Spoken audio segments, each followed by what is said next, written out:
Espero que estéis bien en este día tan bonito.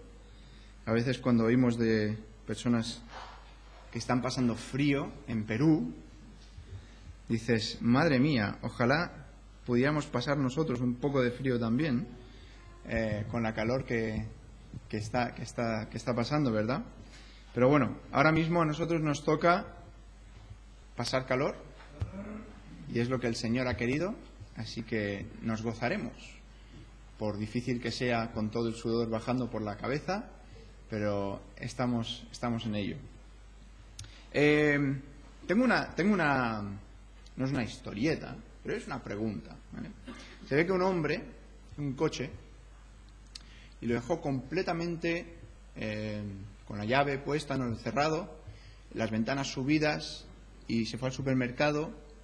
Cuando volvió a salir, se encontró que le habían robado todo lo que tenía dentro del coche.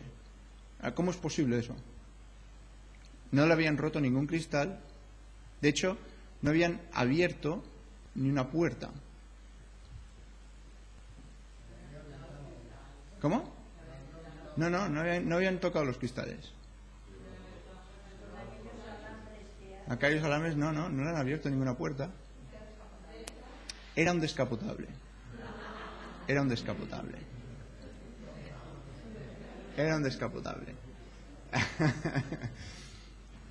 Ahora, esa pequeña ilustración o historieta nos indica un principio bastante importante, que es que es necesario saber todos los detalles, ¿verdad? Es necesario saber todos los detalles, porque si no te dicen el detalle de que es un coche descapotable, que es precisamente el detalle, ¿cómo lo llamamos esto? El detalle más importante o el detalle crucial. El detalle crucial. Si ese detalle no fuera verdad, si ese detalle, ese hecho no fuera verdad, la historia entera no tendría ningún sentido, no tendría ninguna razón de ser, no tendría propósito.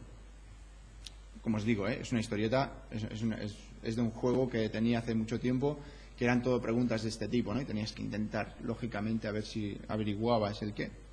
Pero con nuestra redención, con todo el plan del Evangelio, hay un hecho que es el hecho crucial. ¿Cuál pensáis vosotros que podría ser ese hecho crucial? No es exactamente la cruz, pero hay un hecho más crucial todavía, que si este hecho no es verdad, el resto da igual. En cuanto al Evangelio, ahí está, hermano, la resurrección. La resurrección es el hecho más importante, es el hecho, el punto céntrico, es, ¿cómo hemos llamado antes? El punto crucial del Evangelio. Y vamos a estar mirando un poquito acerca de esta resurrección. Vamos a orar. Señor, te damos muchísimas gracias por este día. Te damos gracias porque este día podemos conmemorar el hecho de que tú venciste la muerte. Te damos gracias que en este día podemos juntarnos, un grupo de tus hijos, para alabarte y seguirte, Señor. Queremos pedirte que tú nos ayudes en nuestra comunión los unos con los otros y en ti. Quiero pedirte que tú nos ayudes a buscar más la comunión y, Señor, pedirte que nos juntes y nos hagas más conforme a tu Hijo. Quiero pedirte todo esto en el nombre del Señor Jesús. Amén. Bien, pues no solamente es el evento crucial del Evangelio, sino también es el evento, también empieza por C, cúspide, o también otra palabra para cúspide, un poco más normal, culminante. Es el punto culminante. Nosotros ahí en la casa tenemos al Montseny justo de frente y tienes los picos, que yo lo único que me acuerdo es el Turó de Loma, ¿vale? Porque me acuerdo, porque en una excursión que nos fuimos con el Manolo, me dejé los pies en esa excursión y fue al Turó de Loma. Entonces siempre me acordaré del Turó de Loma. Pero son los picos, son los puntos que ya, si intentas seguir para arriba la montaña, no puedes porque empiezas a bajar. Ese es el punto culminante. Y la resurrección realmente marca un antes y un después en toda la historia del Evangelio. Pero hay 7 características que vamos a mirar muy, muy rápidamente, porque después queremos mirar un capítulo en Mateo, pero vamos a mirar 7 características de la importancia del porqué de la resurrección. Entonces vamos a mirar simplemente unos cuantos versículos para mirar la importancia de la resurrección. Ahora yo sé que todos vosotros sabéis que es importante la resurrección. Porque si te dicen, ¿es importante la resurrección? Sí. ¿Por qué?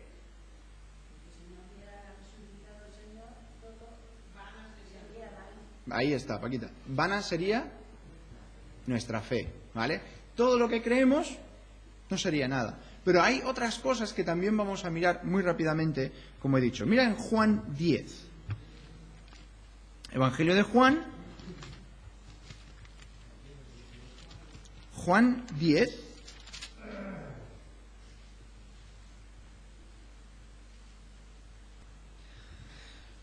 Versículo 17 y 18. Juan 10, 17 y 18.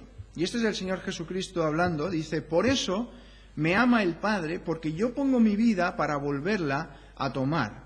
Nadie me la quita, sino que yo de mí mismo la pongo. Tengo poder para ponerla y tengo poder para volverla a tomar. Este mandamiento recibí de mi Padre. ¿Qué nos prueba esto acerca del Señor Jesucristo? ¿Qué prueba el hecho de la resurrección con este otro pasaje de Juan? Si los juntas, el Señor Jesucristo resucitó de entre los muertos y Jesús dijo que Él era el Hijo de Dios y que resucitaría. Si lo pones juntos, ¿qué quiere decir? Ahí está, que realmente era el Hijo de Dios. Él dijo que era Hijo de Dios y que podía tomar su vida. ¿Él tomó su vida? Sí. Por lo tanto, es el Hijo de Dios. Mira la siguiente. Hechos 2:31. Hechos 2:31. O sea, la primera es que prueba que el Señor Jesucristo es el Hijo de Dios. Hechos 2:31 nos dice, viéndolo antes, habló de la resurrección de Cristo, que su alma no fue dejada en el Hades, ni su carne vio corrupción. Y esto lo está cogiendo del libro de Salmos. Si queréis ir un segundito, pero si no, lo voy a leer aquí. Salmo 16. Salmo 16, que fue escrito muchísimo antes de ni siquiera el nacimiento del Señor Jesús. Entonces dice el Salmo 16, versículo 10, dice, porque no dejarás mi alma en el Seol, ni permitirás que tu santo vea corrupción. ¿De quién está hablando ahí? Del Señor Jesucristo. Por lo tanto, prueba la veracidad ¿de qué? De la Biblia. ¿Por qué? Porque la resurrección del Señor Jesucristo se nos ha hablado en el Antiguo Testamento y muchos más pasajes que este, pero atestigua que la Escritura es verdad. Mira Primera de Tesalonicenses. Ya os he dicho que iba a ir rápido, ¿eh? Algunos habéis puesto alguna cara cuando he dicho 7 puntos y... 7 puntos, Josué, vamos a estar aquí hasta las 4. Pero no. Primera de Tesalonicenses 4 y versículo 13.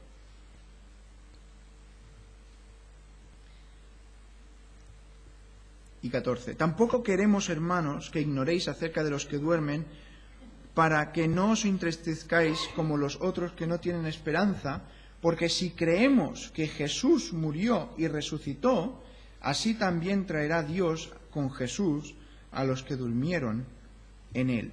Entonces, ¿esto qué es? Esto nos asegura ¿qué? que resucitaremos nosotros también. ¿Tú crees en la resurrección del Señor Jesucristo? Pues Pablo te dice, pues si crees eso, también tienes peso para creer en tu propia resurrección, cuando Él vuelva.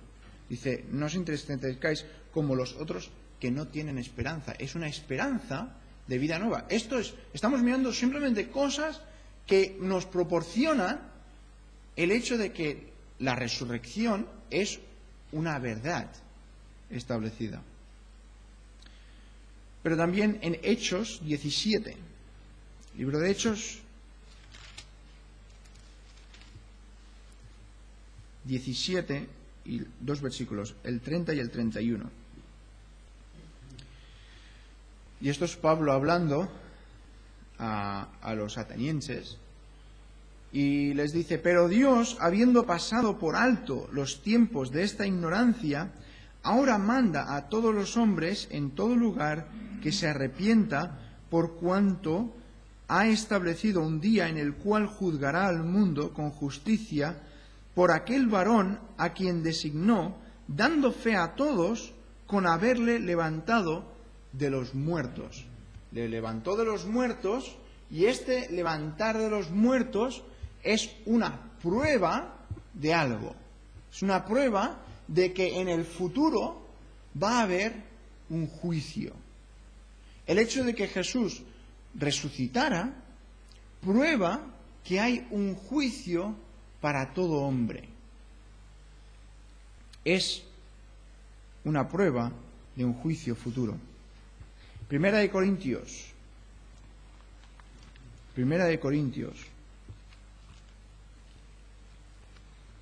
y capítulo 15.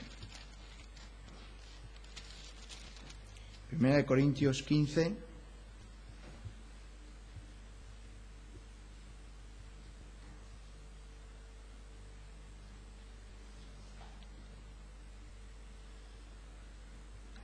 Y vamos a leer los primeros 8 versículos. Dice, además os declaro, hermanos, el evangelio que os he predicado, el cual también recibisteis, en el cual también perseveráis, por el cual, asimismo, si retenéis la palabra que os he predicado, sois salvos, si no creísteis en vano. Porque primeramente os he enseñado que asimismo recibí, que Cristo murió por nuestros pecados conforme a las Escrituras, y que fue sepultado y que resucitó al tercer día conforme a las Escrituras, y que apareció a Cefas y después a los 12. Después apareció a más de 500 hermanos a la vez, de los cuales muchos viven aún y otros ya duermen. Después apareció a Jacobo, después a todos los apóstoles, y al último de todos, como a un abortivo, me apareció a mí, porque si yo soy el más pequeño de los apóstoles, que no soy digno de ser llamado apóstol, porque perseguí a la iglesia de Dios. Y el versículo 10, pero por la gracia de Dios soy lo que soy, y su gracia no ha sido en vano para conmigo. Antes he trabajado más que todos ellos, pero no yo, sino la gracia de Dios conmigo. Y vemos aquí que lo que es la resurrección es un punto central del Evangelio.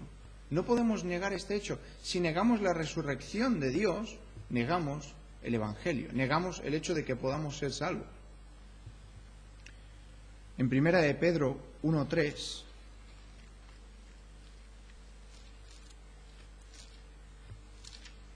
Primera de Pedro 1:3 dice, bendito el Dios y Padre de nuestro Señor Jesucristo, que según su grande misericordia nos hizo renacer para una esperanza viva por la resurrección de Jesucristo de los muertos. ¿Qué nos da la resurrección del Señor Jesucristo? ¿Cómo? Una esperanza. Nos hizo renacer para una esperanza viva. ¿Qué es esa esperanza viva? Es lo que se nos habló esta mañana en Apocalipsis. Esa vida eterna. El hecho de que el Señor Jesucristo resucitó indica que nosotros también resucitaremos, pero aparte de eso, no es que resucites y como Lázaro, pobre hombre, tuvo que volver a morir, porque podría ser así. Dios nos podría resucitar para después volver a morir. ¿Sí o no? Sí, ya lo hizo con Lázaro, ya lo hizo con las otras personas que resucitaron durante el ministerio de Jesús. Podríamos ser resucitados para vivir otros 70 años, morir, resucitar otra vez, y podría ser así, pero no. Este versículo nos enseña que nos hizo renacer a una esperanza viva, a una vida eterna, a una vida gloriosa, a una vida eterna, ilimitada con Él. Tú dices, todo esto lo prueba la resurrección, todo esto lo estamos viendo, todo esto está involucrado, está envuelto en la resurrección. Ahora, podríamos estar aquí, cada punto de estos podría ser un mensaje en sí, ¿eh? O sea, esto podría desarrollarse muchísimo más, ¿vale? No penséis que simplemente estamos yendo así de rápido porque se tiene que ir así de rápido, no, se puede ir muchísimo más a profundo. Pero no es el propósito de esta predicación, simplemente quería daros un poquito de introducción, de pensar qué es lo que proporciona esa resurrección. Pero tenemos dos cosas más. En Hebreos 7,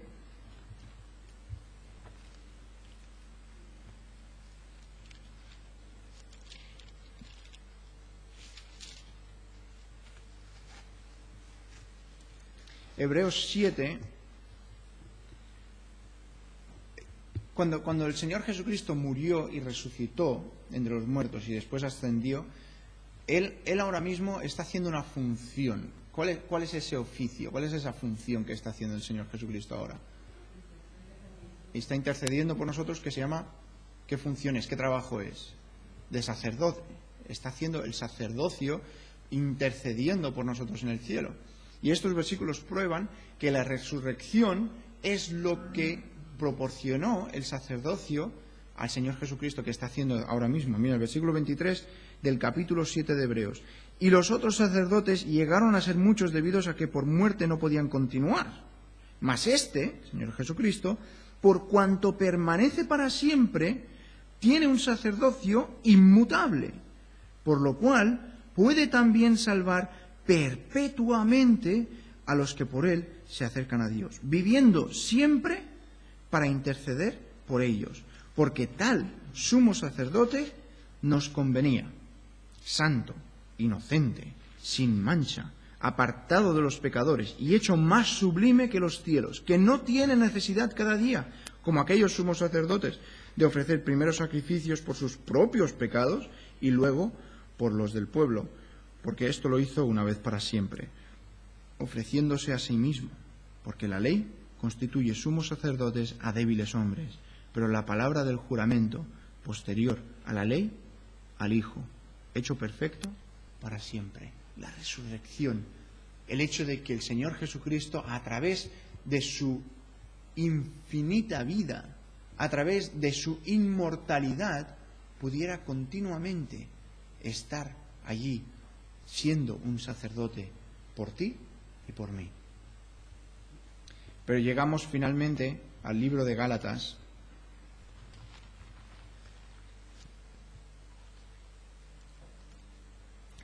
Gálatas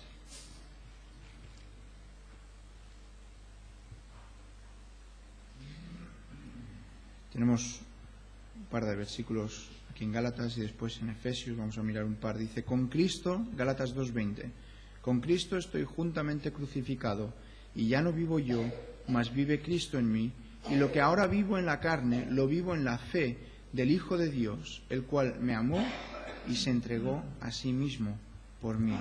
Miren el libro de Romanos. Romanos 6 y versículo 4. Gálatas 2:20 leí. 2:20. Y ahora Romanos 6, versículo 4. Porque somos sepultados juntamente con Él para muerte por el bautismo, a fin de que como Cristo resucitó de los muertos por la gloria del Padre, así también nosotros andemos en vida nueva. Y un versículo más en Efesios 1. Efesios 1.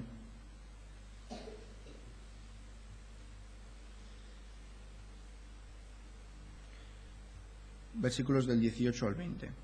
Alumbrando los ojos de vuestro entendimiento para que sepáis cuál es la esperanza a que Él os ha llamado y cuáles las riquezas de la gloria de su herencia en los santos y cuál la supereminente grandeza de su poder para con nosotros los que creemos según la operación del poder de su fuerza, la cual operó en Cristo resucitándole de los muertos y sentándole a su diestra en los lugares celestiales. La resurrección de Cristo nos proporciona a nosotros el poder de la vida cristiana. Si Cristo hubiera simplemente muerto, ¿qué obraría eso en tu vida? ¿Qué eficacia tendría eso en tu vida? ¿Alguna? ¿Podría obrar una persona muerta en tu vida? No, no tendría ninguna eficacia. Pero la muerte de Cristo da poder a la vida cristiana. Pero vamos a leer el pasaje donde ocurrió, donde se nos lee en Mateo 28. Yo me temía que el título lo iba a leer esta mañana. Bueno, me temía, no había pasado nada. Pero él leyó justo el Mateo 27, justo el capítulo de antes. Mateo 28. Y vamos a leer el capítulo entero. Dice: pasado el día de reposo, al amanecer del primer día de la semana, vinieron María Magdalena y la otra María a ver el sepulcro. Y hubo un gran terremoto, porque un ángel del Señor descendiendo del cielo y llegando, removió la piedra y se sentó sobre ella. Su aspecto era como un relámpago, y su vestido blanco como la nieve, y de miedo de él los guardas temblaron y se quedaron como muertos. Mas el ángel, respondiendo, dijo a las mujeres: no temáis vosotras, porque yo sé que buscáis a Jesús, el que fue crucificado. No está aquí, pues ha resucitado, como dijo. Venid, ved el lugar donde fue puesto el Señor, e id pronto y decid a sus discípulos que ha resucitado de los muertos, y he aquí va delante de vosotros a Galilea, allí le veréis. He aquí os lo he dicho. Entonces ellas, saliendo del sepulcro con temor y gran gozo, fueron corriendo a dar las nuevas a sus discípulos. Y mientras iban a dar las nuevas a los discípulos, he aquí Jesús les salió al encuentro diciendo: ¡salve! Y ellas, acercándose, abrazaron sus pies y le adoraron. Entonces Jesús les dijo: no temáis, id, dad las nuevas a mis hermanos para que vayan a Galilea y me vean, y allí me verán. Mientras ellas iban, he aquí unos de la guardia fueron a la ciudad y dieron aviso a los principales sacerdotes de todas las cosas que habían acontecido. Y reunidos con los ancianos y habido consejo, dieron mucho dinero a los soldados, diciendo: decid vosotros, sus discípulos vinieron de noche y lo hurtaron, estando nosotros dormidos. Y si esto lo oyere el gobernador, nosotros le persuadiremos y os pondremos a salvo. Y ellos, tomando el dinero, hicieron como se les había instruido. Este dicho se ha divulgado entre los judíos hasta el día de hoy. Pero los 11 discípulos se fueron a Galilea, al monte donde Jesús les había ordenado. Y cuando le vieron, le adoraron, pero algunos dudaban. Y Jesús se acercó y les habló, diciendo: toda potestad me es dada en el cielo y en la tierra. Por tanto, id y haced discípulos a todas las naciones, bautizándolos en el nombre del Padre, y del Hijo, y del Espíritu Santo, enseñándoles que guarden todas las cosas que os he mandado. Y aquí estoy con vosotros todos los días, hasta el fin del mundo. Amén. Hemos visto aquí el capítulo donde se narra esta historia de la resurrección. No es el único capítulo que lo narra, pero vamos a centrarnos en este para el mensaje de hoy. Pero estas mujeres salieron al amanecer. Vaya devoción, ¿verdad? No sé tú si has pasado alguna noche que no podías dormir por algún problema que tenías, alguna preocupación que tenías. Yo no me puedo ni imaginar el sentimiento de todos los discípulos, de las mujeres que le seguían a Jesús, sabiendo que Jesús estaba allí en la tumba y estaba allí postrado. Y estoy seguro que más de uno se había quedado despierto toda la noche pensando acerca de este evento. Y no sabían qué es lo que estaba pasando. Y después vemos aquí estas mujeres que van al sepulcro de mañana. ¿Para qué? ¿Para ver si Jesús todavía estaba? No. Ellas sabían que Jesús estaba. Ellas lo tenían asumido ya. ¿Por qué? Porque venían con aromas, venían con hierbas para ponerle al cuerpo del Señor Jesús. Ellas estaban listas para ungir este cuerpo, porque no lo habían podido hacer antes, porque había sido día de reposo. Entonces, habían pasado y cuando llega el amanecer del siguiente día, venga, vamos al sepulcro, vamos a ungir el cuerpo del Señor Jesús. ¿Por qué? Porque está ahí todavía. Y ellos lo están pensando esto. Y llegan allí y se encuentran, vaya escena, ¿no? Vaya escena. A veces, bueno, te lo intentas imaginar. ¿Ves que dice aquí, descendió un ángel del Señor, descendiendo, dice un gran terremoto, y su aspecto era como un relámpago. ¿Tú has visto alguna persona como un relámpago alguna vez? Creo que no está hablando de rápido, está hablando de la luz, porque después dice, y su vestido blanco como la nieve, resplandeciente, una luz que emanaba este ser angélico. ¿Y qué hizo? ¿Qué hizo el ángel? ¿Qué hizo el ángel? ¿Se quedó ahí, parado? No. Les dijo, pero justo antes de eso, ¿qué hizo? Y llegando, ¿qué hizo? Removió la piedra. Cogió la piedra y la movió. Ahora, yo no sé cuántos hombres hacían falta para mover esa piedra, pero hacía falta solo un ángel. Cogió, removió la piedra. ¿Por qué tuvo que remover la piedra? Vale, muy buena respuesta. Porque el Señor ya no estaba. El Señor Jesús no hacía falta que se le abriera la puerta de piedra, ¿verdad? Todos estamos de acuerdo con este punto, ¿verdad? No era para que el Señor Jesús pudiera salir. El Señor Jesús ya había salido. Estaba abriendo la puerta de piedra porque los guardas estaban hechos una piedra, se habían quedado como muertos y no habría nadie más para abrirle la puerta a las mujeres que estaban viniendo para ungir al cuerpo del Señor Jesús. El ángel abrió esa puerta para decir, oye, podéis mirar, podéis entrar a mirar este sepulcro y vais a encontrar que está vacío, no está aquí. Pero el mensaje de la resurrección, ¿cuál es? Mira, lo tenemos aquí, lo que el ángel dice. Dice, no temáis vosotras, porque yo sé que buscáis a Jesús, el que fue crucificado. No está aquí, pues ha resucitado, como dijo. Y aquí es donde está el verdadero mensaje de la resurrección. Venid. Ved. Después dice, id y decid. Este es el verdadero mensaje de la resurrección. Venid. Ved. Después tenéis que ir y decir. Venid, ved el lugar donde fue puesto el Señor e id pronto y decid a sus discípulos que ha resucitado.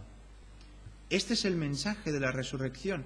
Tenemos que venir, acercarnos al Señor Jesús, ver que Él realmente no está allí. Ha resucitado. Después tenemos que ir y decirlo a las personas que tenemos a nuestro alrededor.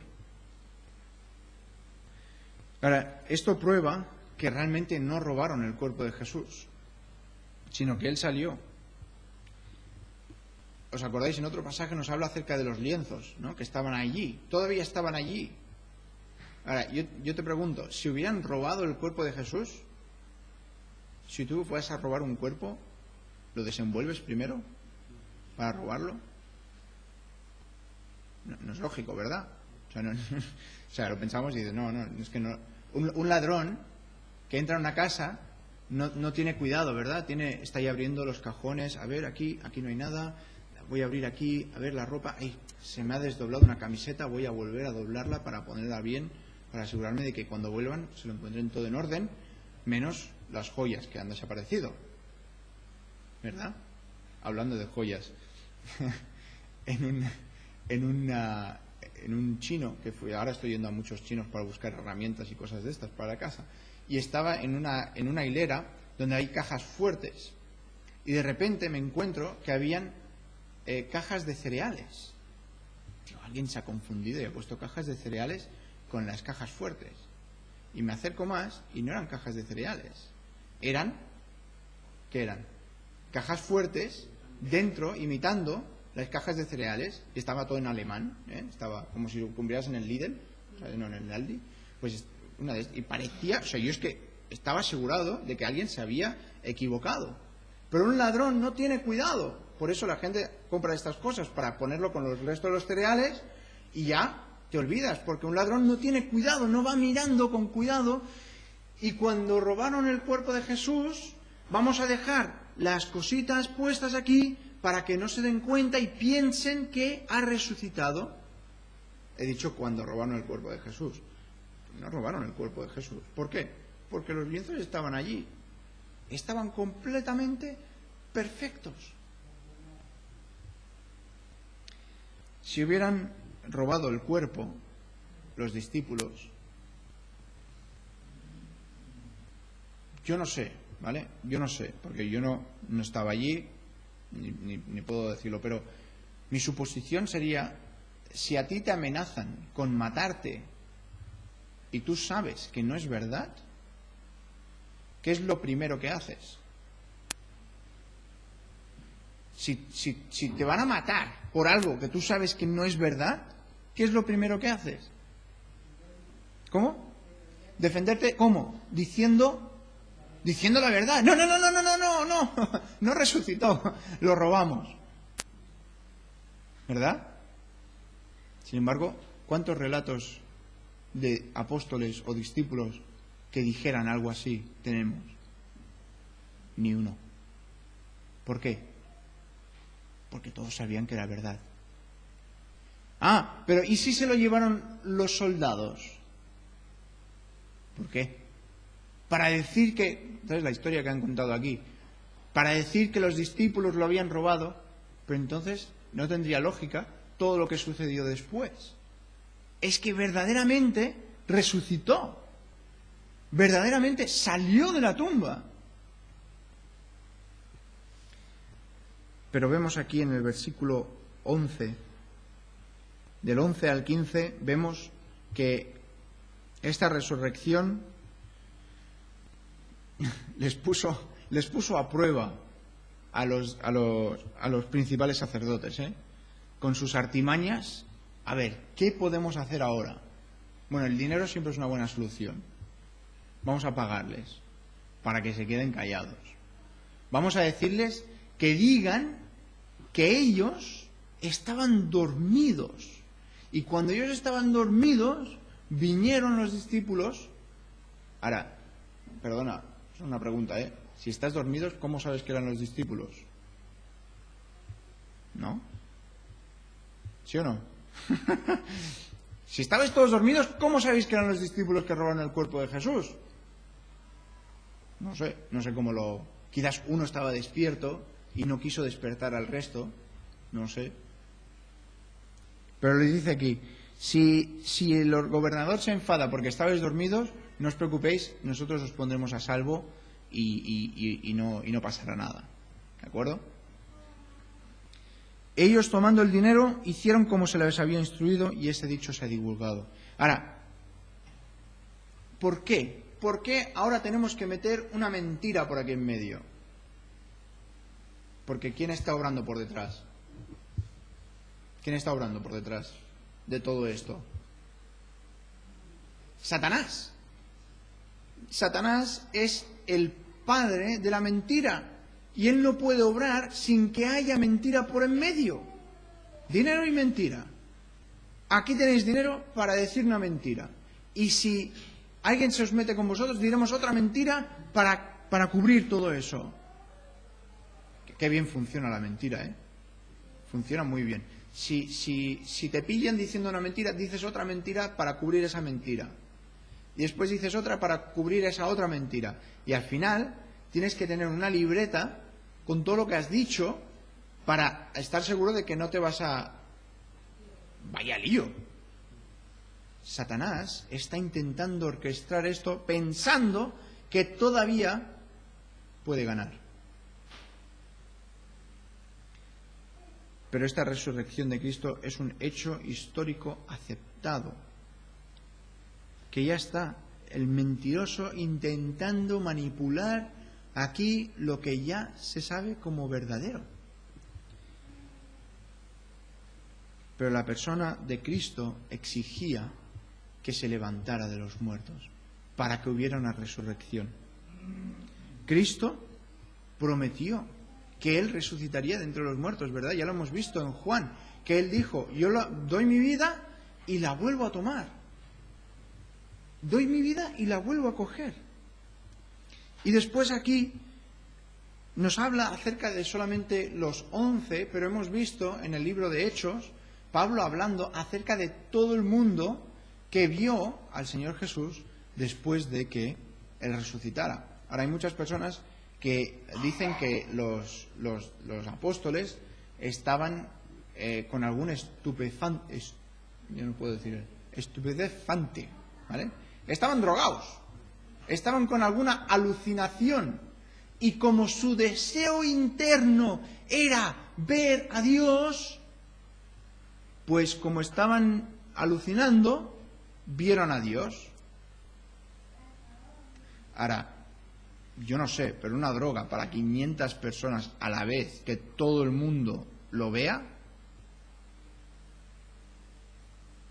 de unido, ¿no?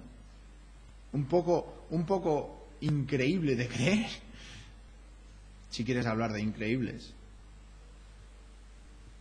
Pero Dios se mostró una y otra vez. El Señor Jesucristo estaba allí y presencialmente personas le veían, le tocaban. Tomás dudaba. ¿Por qué dudaba? Porque tú también dudarías. Señor Jesús, ¿quién? Anda. Sí, estaba aquí con nosotros. Yo no lo voy a creer hasta que no ponga mis dedos en sus heridas. Y no lo hizo, porque tan pronto como lo vio, dijo, mi Señor y Salvador. Él creyó. Pero también hay otra prueba. Mira los cambios que ocurrieron con los primeros cristianos. ¿Cómo estaban antes de la resurrección? ¿Cómo estaban? ¿Cómo? Tristes, estaban muy animados para salir a hablar, ¿verdad? A la gente. Estaban temerosos, tenían miedo incluso de salir de su propia casa, y estaban ahí que no podían, estaban como imposibilitados. Y de repente hay un cambio de Pedro, que lo estaba negando, a Pedro, el predicador, afuera del templo. Afuera del templo. O sea, poniéndose, como decimos, en el ojo del huracán. Dices, Pedro, ¿te acuerdas que están en contra de todos vosotros? Y Pedro se pone ahí, se planta y empieza a predicar. Pero otra cosa que nos atestigua acerca de la resurrección del Señor Jesucristo es la conversión de Pablo. ¿Por qué es tan increíble la conversión de Pablo? Porque Pablo antes era un rabino celoso del judaísmo. Y Pablo iba a por todas para que el judaísmo no tuviera ninguna mancha. Y él iba en contra de los cristianos porque él pensaba que era lo peor. ¿Os acordáis? Cogiendo a los hombres y a las mujeres, sacándolos de las sinagogas. O sea, era un hombre que hoy diríamos violento incluso. llegando a utilizar violencia en contra de la Iglesia de Cristo. Y de repente, de la noche a la mañana, de alguna forma rara, ¿no? Porque claro, no, porque él vio a Cristo resucitado. Y fue lo que causó en él un cambio radical. Pero ninguna idea ilusoria, ningún pensamiento así, ay, pues mira, ¿sabes qué? Me he equivocado. Estos cristianos realmente tienen la razón. Voy a hacerme un cristiano. ¿Verdad? Porque tienen razón. ¿Tú crees que Pablo diría algo así? No, no. Quizás otra persona, pero Pablo estaba más que preparado para hacer exactamente lo que estaba haciendo. Ir en contra. Pero precisamente también la existencia del Nuevo Testamento, la perseverancia de la Iglesia, atestigua este hecho. Y por supuesto la mejor es nuestra propia conversión. ¿Cómo sabes tú que Cristo vive? ¿Cómo sabes tú que Cristo vive? Porque vive en mí. Porque ha habido un cambio radical en mi forma de pensar. Ha habido un cambio radical en mi forma de hacer cosas. Ha habido un cambio radical en mi vida. Que yo no lo podría haber obrado de ninguna otra forma. Y los ejemplos que hay, podríamos estar aquí tanto tiempo explicando y hablando acerca de todas las cosas, todos los cambios que han sufrido personas que antes estaban metidos en cosas horribles y de repente cuando Cristo entra en sus vidas es lo que cambia el antes y el después. Y Cristo hace eso porque Cristo vive, porque Cristo resucitó de entre los muertos. Pero llegamos aquí al final de este capítulo. ¿Qué palabras les da el Señor Jesús a sus discípulos? A punto de morir. Está a punto de irse, a punto de irse con el Señor Jesús. Borrar todo eso. Está a punto de subir a ir con el Padre. Está a punto de ascender y dejar a sus discípulos aquí en la tierra. ¿Y qué palabras les dice? ¿Qué palabras son las últimas palabras que les dices a alguien? Que no les dejaría solos. Pero aquí hay una palabra que se va repitiendo. Y ha sido muy interesante descubrir esto. Hay una palabra que se va repitiendo. Y es la palabra todo. Todo o toda. Vamos a verlo. En el versículo 18, el Señor Jesucristo dice: y Jesús se acercó y les habló diciendo: toda potestad me es dada en el cielo y en la tierra. Toda potestad. Este ya no era un humilde carpintero en Galilea. Él era el Hijo de Dios, a quien se le había dado, quien tenía toda potestad. En su muerte y su resurrección, Él conquistó a Satanás, al pecado y a la muerte. Dios le dio toda la autoridad. ¿Os acordáis cuando Jesús le llevó, Satanás le llevó a Jesús a aquel templo santo y lo llevó al pináculo del templo, ¿no? A la parte más de encima? ¿Y qué le dijo?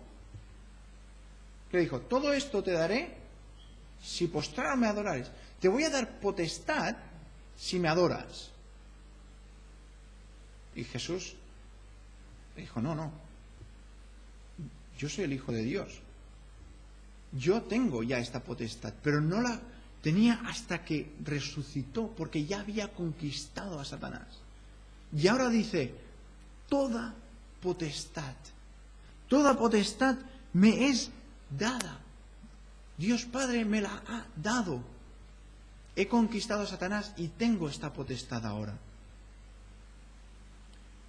Pero aquí, en este monte en Galilea, les dice a estos discípulos: toda potestad me es dada, todo me es posible. Pero mira, en el versículo 19 dice: por tanto, id y haced discípulos a todas las naciones. A todas las naciones. Haced discípulos quiere decir discipular. No quiere decir hacer muchos discípulos. Quiere decir, hacer discípulos es discipular. ¿Vale? Hay una diferencia allí. Porque hoy en día es común tengo tantas personas que han creído, ¿no?, a través de mi ministerio, pero ¿cuántos realmente son discípulos?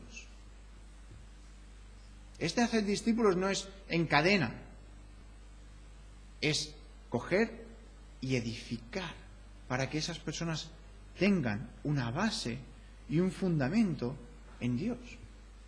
Es discipular y discipular a todas las naciones.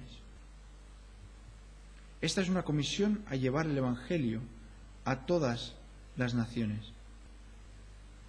Ahora, no es solamente la evangelización, también deben bautizarse, bautizándolos en el nombre del Señor Jesucristo. ¿Os acordáis cuando hablamos acerca de la iglesia de Filipos? ¿Os acordáis que estuvimos hablando hace un par de semanas acerca de Lidia y después del carcelero y después de la chica endemoniada? Los dos primeros, el carcelero y Lidia, ¿qué tienen en común? Que los dos inmediatamente quisieron ser bautizados. ¿Por qué? Bueno, Pablo se lo había dicho, pero ¿por qué? ¿Por qué te bautizas? ¿Cómo? Para obedecer, pero ¿por qué? ¿Qué es el bautismo? Estás diciendo, ojo, yo creo.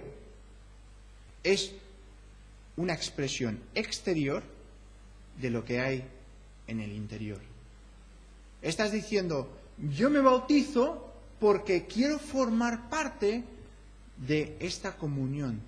Entonces, si dice aquí, discipular, hacer discípulos a todas las naciones, bautizándolos en el nombre del Padre, del Hijo y del Espíritu Santo, esto indica que deben haber compañías, deben haber lugares como el nuestro, como el de tantos sitios alrededor del mundo, donde se congregan los hermanos, para que estén juntos en compañía y en unión y en armonía. Y después lo vemos en todo el resto de los libros en el Nuevo Testamento. Se nos habla acerca de esta comunión que debemos tener. Pero el Señor Jesucristo está hablando aquí, no simplemente bautízate, vete y bautízate y ya está. Y vete por tu cuenta y haz lo que te dé la gana. Ten presente que aquí el mandato principal es hacer discípulos, pero parte de esto es ir. Tienes que ir, tienes que buscar, bautizándolos en el nombre del Padre, del Hijo y del Espíritu Santo. Pero después en el versículo 20 dice, enseñándoles que guarden todas las cosas.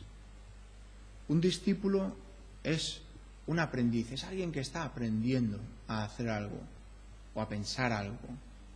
Estás enseñándole lo que tú has aprendido. Y tú no puedes decir, no, esto no te lo voy a enseñar porque X, ¿no? Porque no me parece, ¿no? Pero aquí dice, enseñándole todas las cosas que yo os he mandado. No se vale coger de aquí un poquito y coger de aquí un poquito y coger de aquí un poquito cuando sabes que te es requerido enseñar todas las cosas.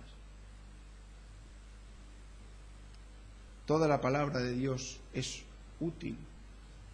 Toda la palabra de Dios es útil. La escritura de Dios es útil para todas aquellas cosas que nos dicen en Timoteo.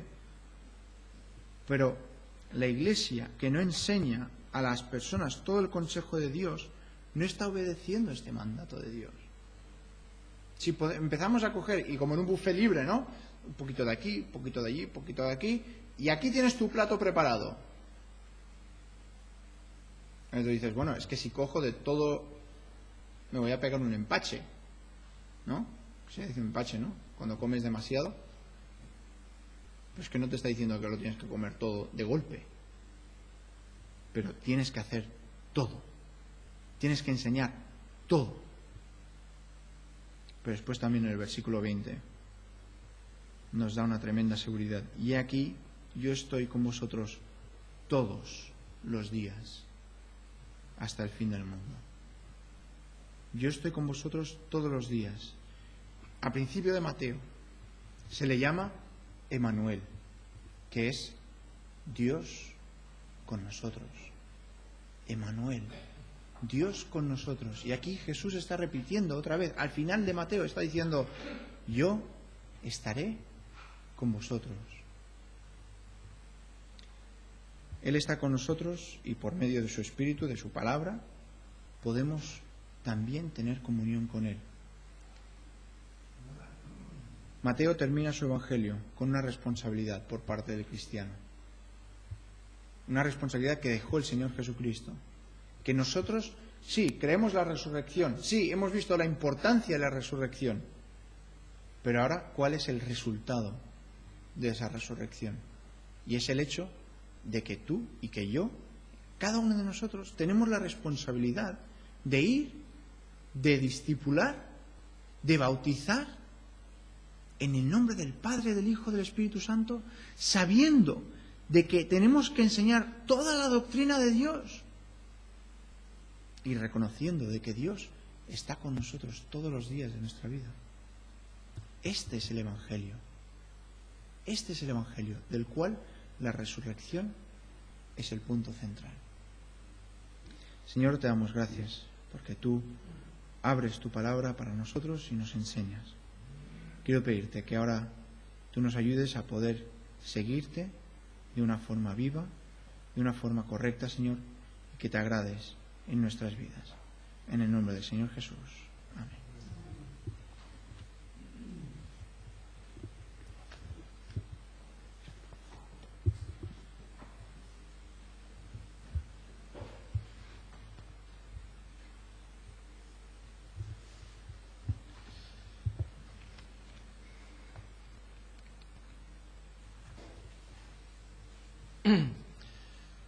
Pues que el Señor nos ayude a vivir su palabra y que ella haga su obra en nosotros. Hace un momento entró una señora, pedía hablar con los líderes de la congregación porque se ve que está viviendo de alquiler en una habitación y los dueños de la casa son creyentes, supuestos creyentes, que le han dicho que van a una iglesia en Vallebrón. No sé cuál debe ser. Y se siente como amenazada por ellos. Hay un problema ahí en medio, quería que mediasen entre su problema, ¿no? Qué triste es encontrar a alguien que se llama cristiano y que ensucia el nombre de Cristo. No sé, la señora no la conozco, ni el problema que tiene, ni nada, pero me sabe mal encontrarme con gente así, ¿no? Que va hablando mal de los... o que puede hablar mal de un creyente, ¿no? Que le ha hecho daño y que le está teniendo un problema. Que el Señor nos ayude a que el fruto que debe salir en nosotros sea de beneficio para los demás y puedan ver la imagen de Cristo resucitado, victorioso en nosotros. Vamos a ponernos de pie, vamos a finalizar el culto con el himno número 123. Himno número 123, y después le voy a pedir a la mano Sami si por favor tú puedes orar para despedir este culto. Himno número 123.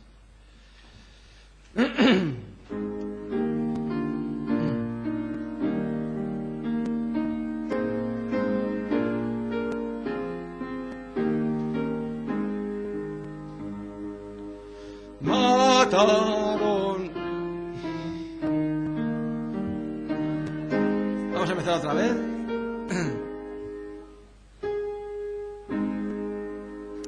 Mataron al Señor. oh Rey, y en tumba de dolor brotó el amanecer. Se levantó el Señor con majestad, poder, y así triunfó sobre el dolor. Hoy proclamemos pues la gloria de su ser. Resucitó a Jesús el Rey. Su pueblo se enlutó, unido de dolor, mas pronto el cuadro fue cambiado por la fe. Se levantó el Señor con majestad, poder, y así triunfó sobre el dolor. Ay, proclamemos pues la gloria de su ser. Resucitó Jesús el Rey. La piedra se apartó, Jesús resucitó, y ahora vive, Él nos da su amor muy fiel. Se levantó el Señor con majestad, poder, y así triunfó sobre el dolor. Hoy proclamemos pues la gloria de su ser. Resucitó Jesús el Rey. Amén. Padre Celestial, te damos gracias por la verdad de la resurrección. Te damos gracias que aquel que dijo yo soy la resurrección y la vida, ahora lo es para nosotros. Porque se ofreció como un sacrificio vivo, se ofreció completamente por nosotros, derramando hasta su última gota de sangre por amor, y nos redimió para ti con una redención eterna. Y ahora que Él ha resucitado, nosotros podemos, por fe en Él, disfrutar de esa verdad, disfrutar de que así como Él resucitó de los muertos, así también nosotros resucitaremos para nuestra esperanza viva. Y queremos darte gracias, Padre Celestial, porque todo eso fue por tu misericordia, por tu gracia, no porque lo mereciéramos, no porque tú ya veías que íbamos a creer, sino por la maravillosa gracia tuya. Porque tú eres un Dios misericordioso y grande. Y te damos gracias, Padre Celestial, esta mañana, porque tu Hijo vive y vive por los siglos de los siglos. Ahora te pedimos que bendigas el resto del día, que podamos seguir adorándote, abriendo tu palabra y siendo edificados. Lo pedimos en el nombre de Jesús. Amén. El Señor nos bendiga. Hasta la tarde tenemos la conclusión de la película a las 6.